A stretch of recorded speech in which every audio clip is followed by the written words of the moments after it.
সম্মানিত ভিউয়ার্স, আসসালামু আলাইকুম। আশা করি আপনারা সকলেই অনেক বেশি ভালো আছেন। আজকের ভিডিওর যে আলোচ্য বিষয় সেটি আপনারা নিশ্চয়ই থাম্বনেল দেখেই বুঝতে পাচ্ছেন যে 18তম শিক্ষক নিবন্ধন এর যে লিখিত পরীক্ষাটি অলরেডি অনুষ্ঠিত হয়েছে। এইখানে আসলে 40 নম্বর পেলেই পাস করা সম্ভব কিনা এই বিষয়ে কথা বলবো, এবং আসলে কোন বিষয়ে স্কুল পর্যায়ের ক্ষেত্রে কত নম্বর পেলে আসলে আপনার পাস করার সম্ভাবনা রয়েছে বা কত নম্বর আসলে লাগবে সেই বিষয়ে নির্দিষ্ট করে আলোচনা করব।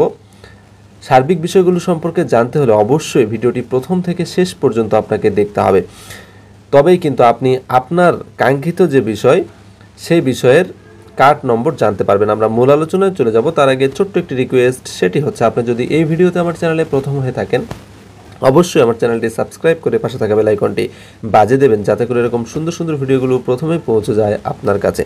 আর 18তম শিক্ষক নিবন্ধনের লিখিত পরীক্ষা সংক্রান্ত যদি আপনার কোনো প্রশ্ন থাকে অবশ্যই সেটি আমাকে কমেন্ট সেকশনে জানাবেন, আমি যথোপযুক্ত উত্তর দিয়ে আপনাদেরকে সহযোগিতা করার চেষ্টা করব। আমরা মূল আলোচনায় চলে যাই। দেখুন, যে বিষয়টি বলা হচ্ছে যে 18তম শিক্ষক নিবন্ধনের লিখিত পরীক্ষায় 40 নম্বর পেলেই পাস করা সম্ভব। হ্যাঁ, এটি সত্য যে 40 নম্বর পেলেই পাস করা সম্ভব, সেটি নির্দিষ্ট কিছু বিষয়ের ক্ষেত্রে। দেখুন, প্রিলিমিনারি পরীক্ষায় যেমন 40 নম্বরে পাস করা যায়, ঠিক একইভাবে লিখিত পরীক্ষায় পাস করতে হলে আপনার 40 নম্বর লাগবে। অর্থাৎ 40-এর নিচে যদি কোনো প্রার্থী পেয়ে থাকেন তাহলে সেই প্রার্থী পাস করার কোনো সম্ভাবনা নেই। অর্থাৎ এক্ষেত্রেও পাস নম্বর হচ্ছে 40, এটি হচ্ছে প্রথম কথা। দ্বিতীয় কথা হলো যে কোন বিষয়গুলোতে আসলে 40 নম্বর পেলেই লিখিত পরীক্ষায় পাস করা যাবে। এর মধ্যে একটি বিষয় হচ্ছে যে চারুকলা। ঠিক আছে, আপনারা জানেন যে চারুকলাতে সারা দেশে বর্তমানে শূন্য পদের সংখ্যা রয়েছে 8,500 মতো। ঠিক আছে, এবং 18তমতে প্রায় সেটি 10,000 হয়ে যাওয়ার সম্ভাবনা রয়েছে। অলরেডি আপনারা জানেন যে শূন্য পদের যে সংখ্যা বা চাহিদা সেটি কিন্তু অলরেডি চাওয়া হয়েছে, এবং বিভিন্ন প্রতিষ্ঠান সেই শূন্য পদের যে চাহিদা সেটি কিন্তু তারা দিচ্ছে। তো এই শূন্য পদের চাহিদাগুলো দেওয়া শেষ হলে দেখা যাবে যে চারুকলাতে সারা দেশে শূন্য পদের সংখ্যা থাকবে প্রায় 10,000। তো সেক্ষেত্রে কোনো প্রার্থী যদি চারুকলাতে 40+ নম্বর পায় তাহলে কিন্তু তার চাকরিটি হবার সম্ভাবনা যথেষ্ট বেশি।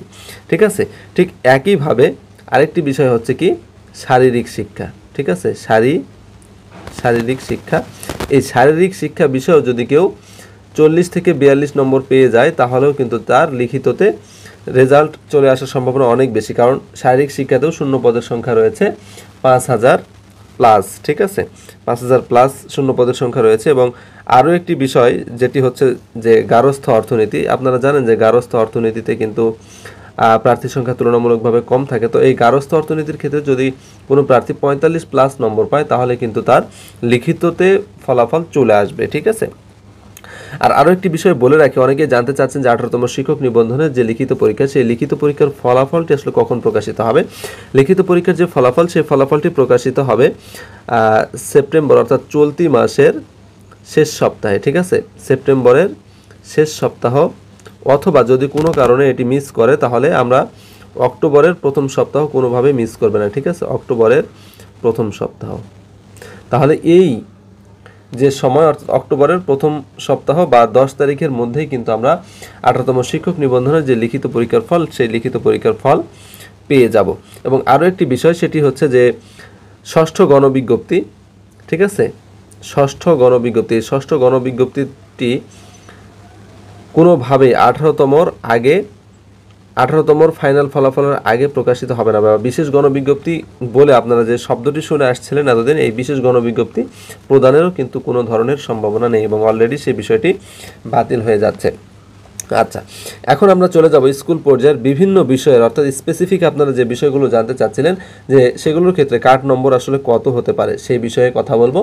দেখুন, আমরা প্রথমে যদি চলে যাই যে বিষয়টি রয়েছে প্রথমেই, সেটি হচ্ছে কি যে বাংলা। ঠিক আছে, বাংলার ক্ষেত্রে যদি কোনো প্রার্থী পাস করতে চান তাহলে তার লিখিত পরীক্ষায় কত নম্বর লাগবে। দেখুন, 18তমর ক্ষেত্রে এই বাংলায় স্কুল পর্যায়ে শূন্য পদের সংখ্যা হবে প্রায় 3,500 মতো। ঠিক আছে, সারা দেশের কথা বলছি, এটি হচ্ছে যে শূন্য পদ।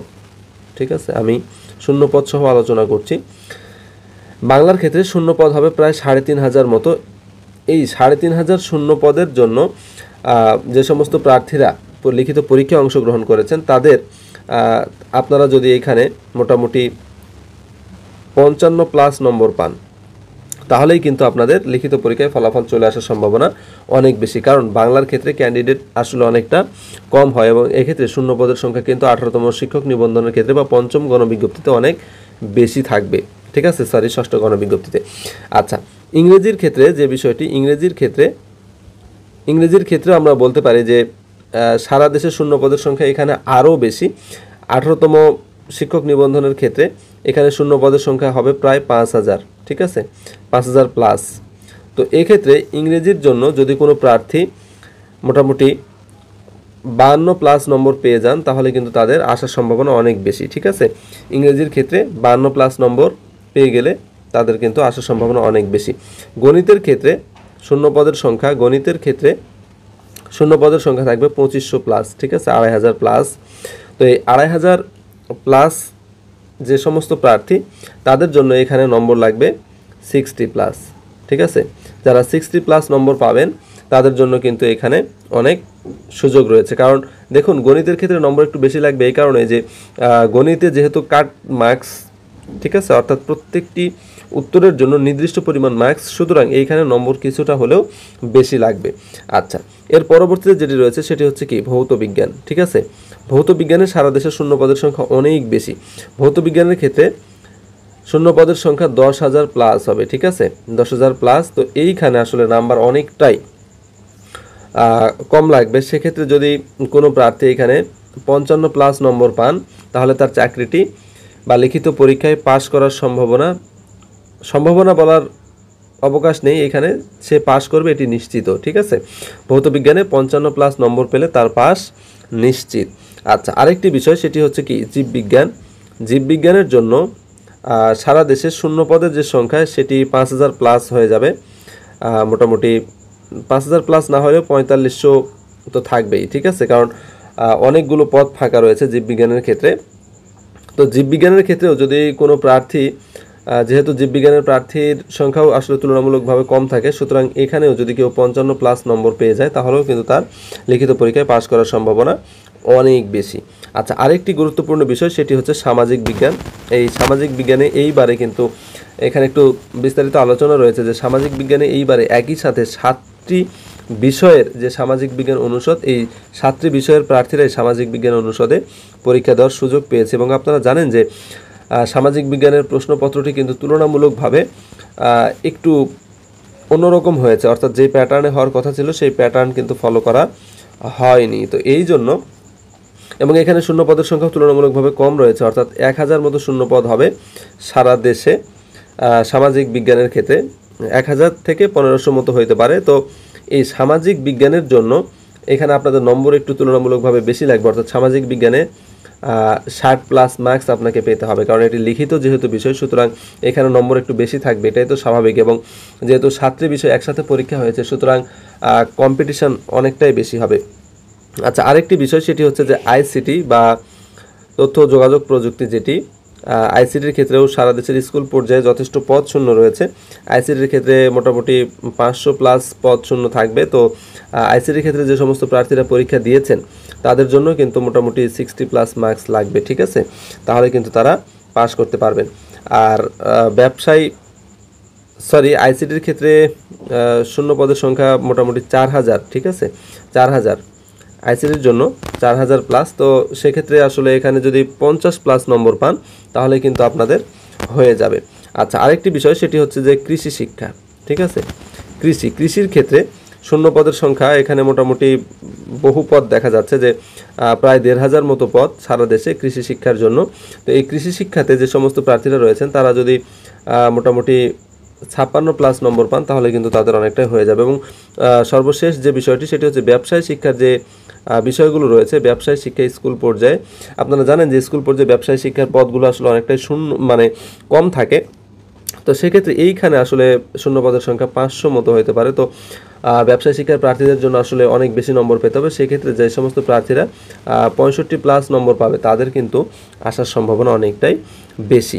তো এই হচ্ছে মোটামুটি যে বিষয়ভিত্তিক আলোচনা, যে বাংলা, ইংরেজি, গণিত, ভৌতবিজ্ঞান, জীববিজ্ঞান, সামাজিক বিজ্ঞান, আইসিটি, কৃষি শিক্ষা, ব্যবসায় শিক্ষা, এই বিষয়গুলোর ক্ষেত্রে এরকম মার্কস যদি চলে আসে তাহলে কিন্তু আপনাদের লিখিত পরীক্ষায় পাশ করার সম্ভাবনা অনেকটাই বেশি। এর পরবর্তী কোনো এক ভিডিওতে আমরা কলেজ পর্যায়ে লিখিত পরীক্ষার জন্য কত নম্বর পেলে আপনাদের ফলাফলটি আসবে সে বিষয়ে কথা বলবো। সেজন্য অবশ্যই আমাদের চ্যানেলটি সাবস্ক্রাইব করে আমাদের সাথেই থাকতে হবে, তবেই তো আপনি এরকম সুন্দর সুন্দর ভিডিওগুলো পাবেন। আবারও বলছি, যদি আপনাদের এই সংক্রান্ত কোনো প্রশ্ন থাকে অবশ্যই সেটি আমাকে কমেন্ট সেকশনে জানাবেন, আমি যথোপযুক্ত উত্তর দিয়ে আপনাদেরকে সহযোগিতা করার চেষ্টা করব। আর ষষ্ঠ গণবিজ্ঞপ্তিতে কিন্তু শূন্য পদের যে সংখ্যা, সেই শূন্য পদের সংখ্যাটি অবশ্যই ন্যূনতম 1 লক্ষ প্লাস থাকবে, ঠিক আছে, 1 লক্ষ প্লাস। সুতরাং আপনাদের দুশ্চিন্তা করার কোনো বিষয় নেই।